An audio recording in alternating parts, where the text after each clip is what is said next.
All right, hello and welcome everybody to another episode of The Big Three on CPA TV. My name is Mihir Torsekar, and as always, I'm joined by my fellow senior economist and colleague Andrew Rechenberg to talk to you about the big three events happening in trade this week. But today, this week, we're actually going to divert a little bit from the usual agenda, which is to talk specifically about the big three takeaways from the recent SCOTUS ruling on the IEEPA tariffs. And for that, we'll have a special guest, Chuck Benoit, on our program today. But to kick us off, Andrew, why don't you tell us about the number one item on the agenda today? The number one takeaway from the recent IEEPA ruling is that this is going to create a huge revenue cliff for the U.S. budget. And if you look at any of the revenue estimates over the past year from Congressional Budget Office or other agencies, this tariff revenue has already been factored into the budgets. For example, the Congressional Budget Office has forecasted that just the January through May tariffs alone would amount to a $2.8 trillion revenue over the next 10 years. And so this is a substantial sum of money that is now going to be lost out on because this IEEPA tariffs were ruled unconstitutional. And at an annual term, this is equating to about $1.75 billion in potential refunds, according to the University of Pennsylvania, nearly half of all corporate tax income revenue. And so at an annual basis going forward, this is going to be a huge revenue cliff that the U.S. government is going to have to deal with and either find ways to cut or find ways to make up for this revenue somehow. And that moves us to our second topic of what Congress must do to respond to this. And one of the big things they should do is they need to codify these tariffs into law to make sure that they don't lose out on this revenue and we don't lose out on these tariff protections. There's already different measures in Congress that would address some of these things. For example, there's the Secure Trade Act that would codify a 10% baseline universal tariff, as well as hiking tariffs specifically on China for about a 35% tariff on non-strategic goods and a 100% tariff on strategic goods.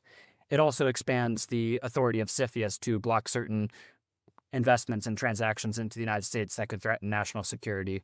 These are steps that Congress must take both from a revenue standpoint, but also from a standpoint, even more importantly, to protect U.S. industry, protect U.S. workers, and make sure that we're manufacturing our strategic goods here at home.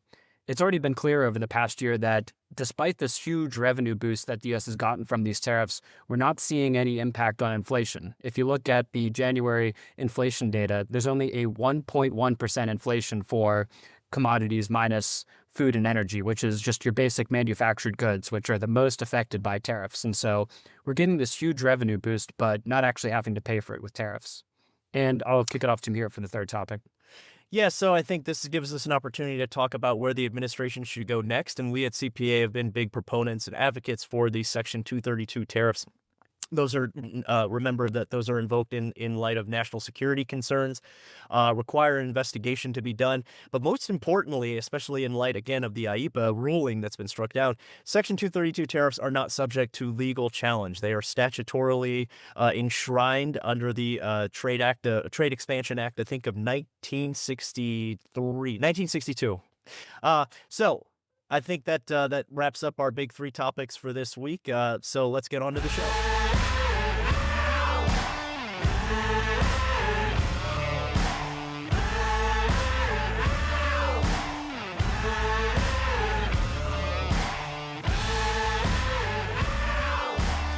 All right, so as I mentioned at the outset, we are joined by our CPA's trade counsel, Charles Benoit. So, Charles, you recently had an op-ed that was published in Market Watch where you put down some of your thoughts about the IEEPA tariff ruling by the Supreme Court.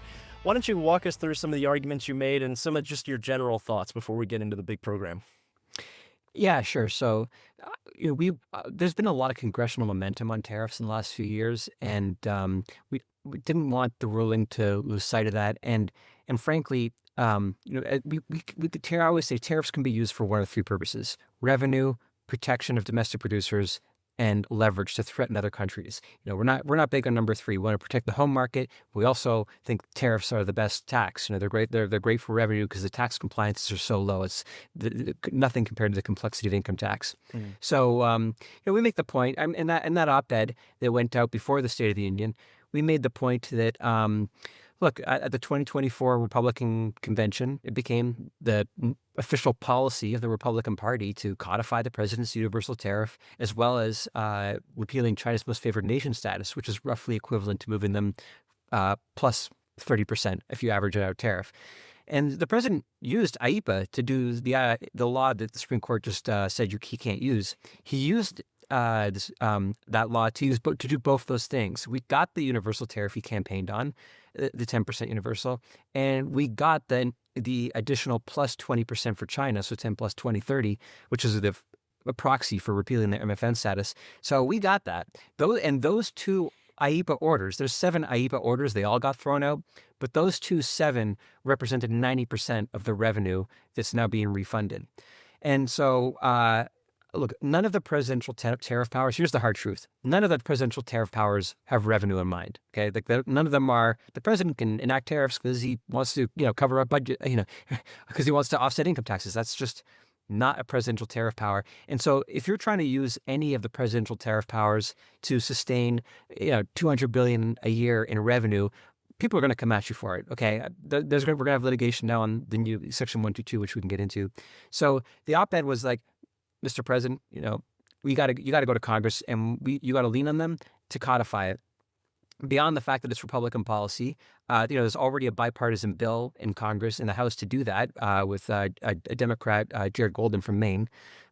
You've got all this of a huge bipartisan consensus on repealing China MFN, including from the House Select Committee on the CCP. That was in the last Congress. The U.S.-China Congressional Commission's been saying it since 2022, on a bipartisan basis. So there's a lot of support there. And so it's very frustrating that, we haven't. And then the final frustrating element is that Congress itself relied on those forecasted revenues when they passed the big tax bill, the one big beautiful bill last summer. The Congressional Budget Office said that they expected President Trump's new tariff actions to offset, almost $3 trillion, like 2.5, 2.8 trillion in budget deficits over the next 10 years. So, Congress, hello, you passed a bunch of tax cuts premised in part on this tariff revenue. And speaking to Republicans in particular, you pledged your party membership that you were going to do this. So let's do it. And you had Senator Marino and others out there demanding, let's codify. It kind of seemed like the speaker was open to. He's like, we're going to work with the administration. And then last night happened, State of the Union, crestfallen, and the president actually said the words, "We don't need congressional action." And boy, that was a defeat. And he is getting some very bad advice, and I don't know where it's coming from. I have some theories, but he's getting some very bad advice. If the moment you say we don't need legislation, you've given up on all Andrew knows I believe it's like about 170 billion or something collected to date. So that's gone because none of the presidential tariff powers will let you protect that. So that only Congress can preserve that revenue. And look, even the new law they're using has a 150-day expiry date. So it was a real defeat that he said that last night, and we can't give up because only Congress can ultimately sustain that revenue. Yeah, no, that's much appreciated. I think so. We'll get into the big 3 topics and sort of categorize our thoughts into those 3 buckets. And I think Andrew, maybe why don't you talk about how this IEEPA ruling, the massive revenue cliff that now it has to be dealt with, has to be addressed somehow.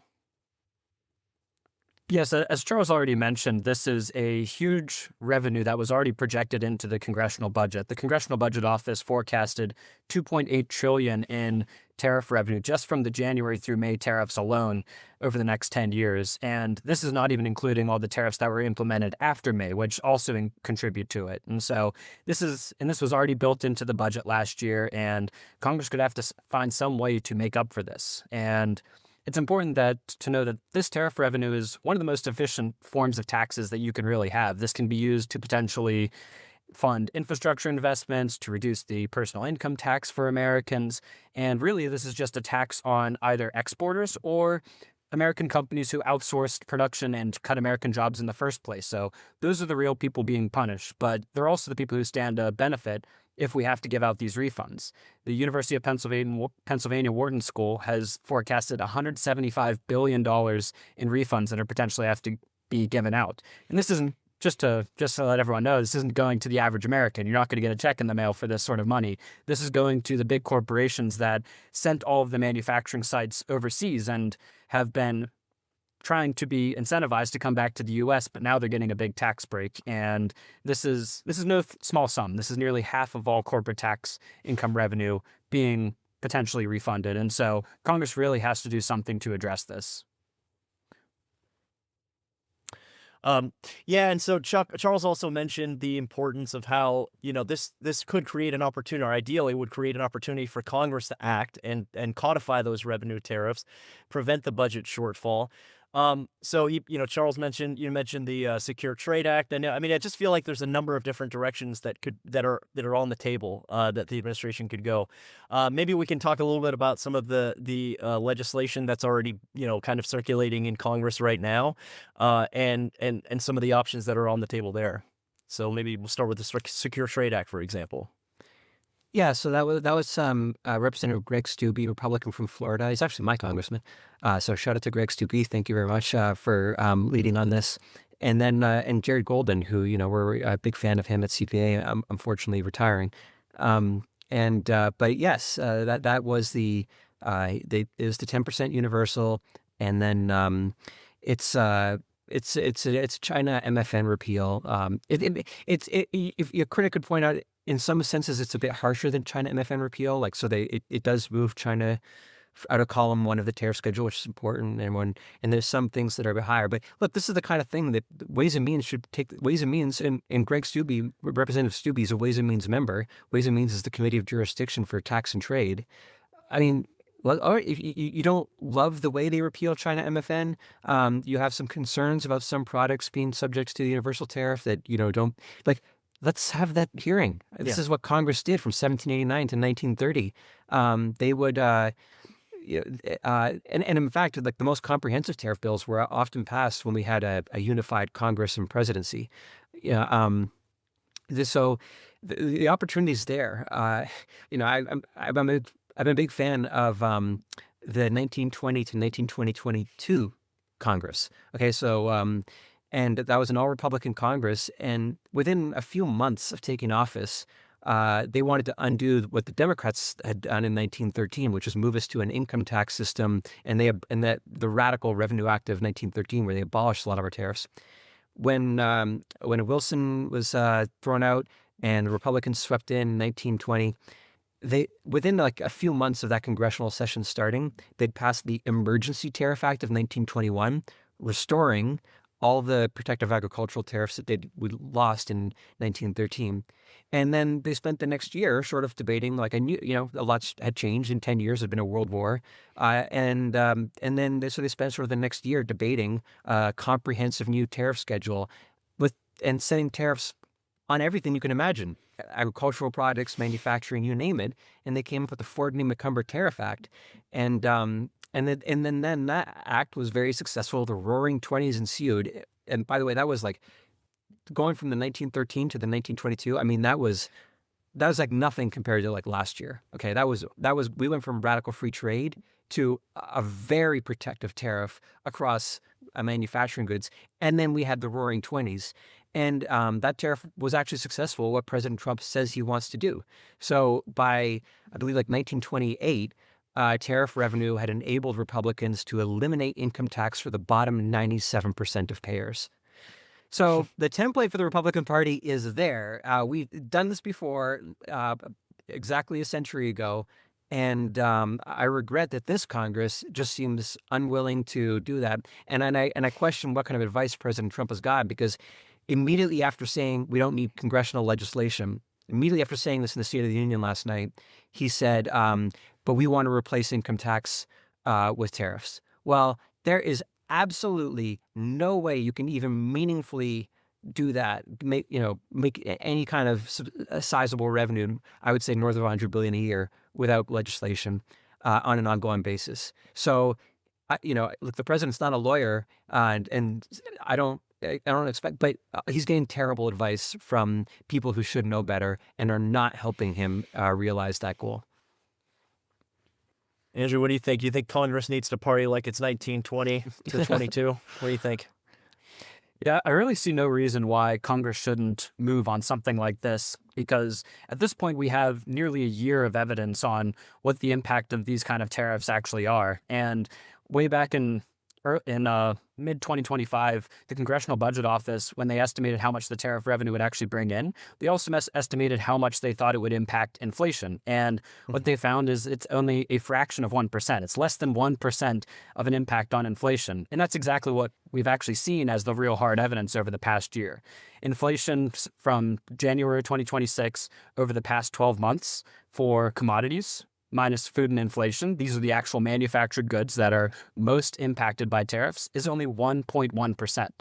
This really isn't having any of the negative consequences, and it is a huge revenue drain, and it's also a huge hit for American industries that rely on these kind of tariffs for protection and promotion for us making things here at home. So there really isn't any reason why Congress shouldn't be acting on this. We have all the evidence we need at this point to know that this isn't harming everyday Americans, and it is going to be building revenue and building our industry.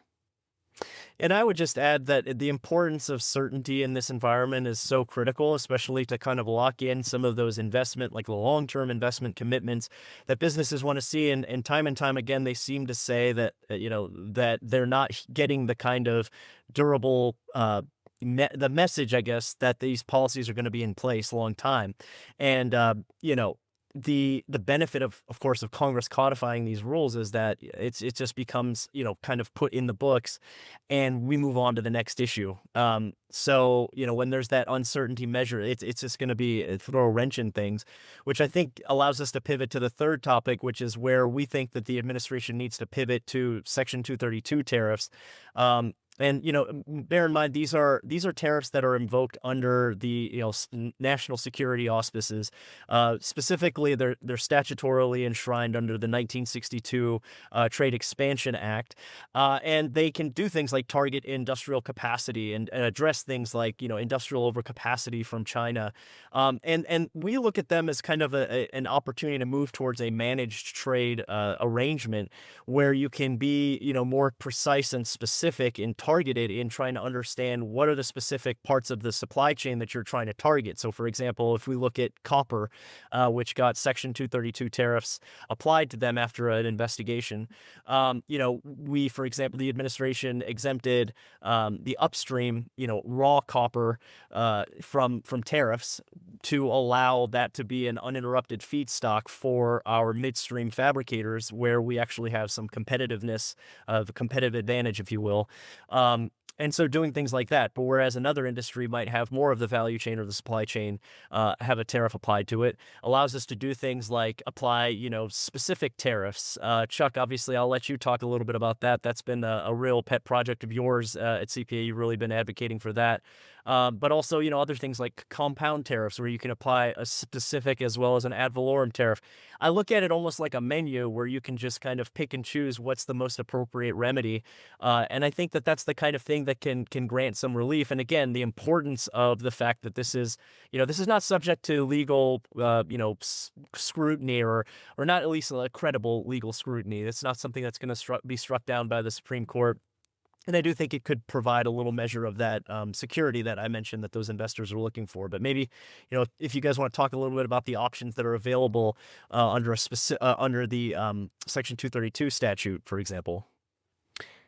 Yeah, well, you alluded to it quickly. I'll flag. One thing that's really nice is that two things that are really nice about Section 232 are that they're inward looking, and we don't have to premise what we want to do on something that's happening in another country. So Section 301, Section 338, which is another one that's being tossed around. I mean, they're all premised on, we'll make a finding about bad behavior of some sort, or unfair trade practices to the 301 language, and then we can tailor relief to that. This is not the way to do it. This is not the way to set tariffs. Okay, you want to set tariffs based on what makes sense for America, based on our consumption and manufacturing needs and economic self-reliance. So already 232 is just way better there. And then in terms of like legal reasons, it's indefinite. There's no timestamp on a 232, whereas Section 201 or 301, 301B, which is getting a lot of talk since the hearing. These have they're time limited. Now, Section 301s can be renewed, but they have to be renewed every 4 years. So there's a big question mark. That the renewal period. What happens is on the ground is that law firms know this, and they become financially incentivized to go after it, and you get all these exclusions and everything. So 232, you don't have these limitations, these weaknesses, and that in turn is really helpful for business to give them a little more certainty. Look, I mean, it still takes a backseat to legislation. Don't get me wrong, a big backseat. You want to provide certainty to businesses, legislate tariffs. But nonetheless, our steel tariffs and aluminum tariffs have been around now, and with it, in some form since for almost 8 years now. So they've proven some bipartisan staying power. Now you could say the same for the 301s, but but they haven't had the same kind of. They had a lot more of a whack-a-mole effect, moving production from China to Vietnam, as opposed to giving investors certainty to invest domestically. Great. Andrew, did you want to offer any concluding thoughts before we wrap up? Yeah, I think that we've talked a lot about revenue here today, but I think that the number one issue that you should be thinking about when thinking about tariffs is how tariffs can be used to support U.S. industry. And that's exactly what the history of Section 232 has actually done. Ever since we got the steel and aluminum tariffs, we've seen thousands of new jobs created in the steel sector. We got billions of new investment, and a US ITC study showed that this did also meaningfully increase steel production in the country. Steel capacity utilization went from around like 70% to 85% in the immediate aftermath of these tariffs. And that should really be the big goal of these tariffs. We really need to get rid of this notion of using tariffs for leverage, because basically what that's just code for is using tariffs to secure some sort of export wins. When you look at the real data, exports are only 11% of U.S. GDP, yet somehow have accounted for 100% of our trade policy over the past few decades. We need to be focusing on the 90% of the economy that's here at home, not focused on selling things overseas, because we're never going to compete in those economies. We're never going to underprice the Vietnamese or the Chinese in their own market. It's ludicrous that anyone's even thinking this. And we need to also just remember that this is also about American jobs. Manufacturing jobs pay about twice as much as retail trade jobs, and even more, about 1.5 times as much as any of the leisure and hospitality jobs. And so this is real wages for real Americans here at home, and you're never going to make up for these huge losses in wages for middle-class Americans by having a few discounts on your next TV or having a few extra cents off at Walmart. This is not how you run a prosperous country. Wages need to be the focus, and building our industry needs to be the focus. Yeah, it was always kind of delusional to talk about how these trade agreements are going to benefit our exporters for these non-existent consumer markets that are in these countries, which, you'd like to think that a country with a high population would give you an opportunity to export your wares. Of course, when the country has a policy that's specifically in place to suppress consumption and promote exports, you're always going to have this collision of values, which I think we've seen materialize over the years. So yes, I agree. I mean, I think this idea that tariffs are leverage is got to go away. So yeah, I think it's going to be really interesting to look forward, looking ahead and seeing. For me, I think what's on my mind is what happens with the trade deals, the negotiations that happen with some of the countries who agreed to rates and different provisions. There's a lot up in the air about that. But I think this has been a really great show. I think obviously we could probably talk a lot longer about this issue, given how much work we've put into this very topic. But I think this is probably a good place for us to stop the show this week. First of all, thank you to Charles for joining us. Along with Andrew, we're going to go ahead and sign off this week, but we look forward to talking to you all next week when we'll be talking to you about the next big 3 topics that are on our minds. So stay tuned. Thank you.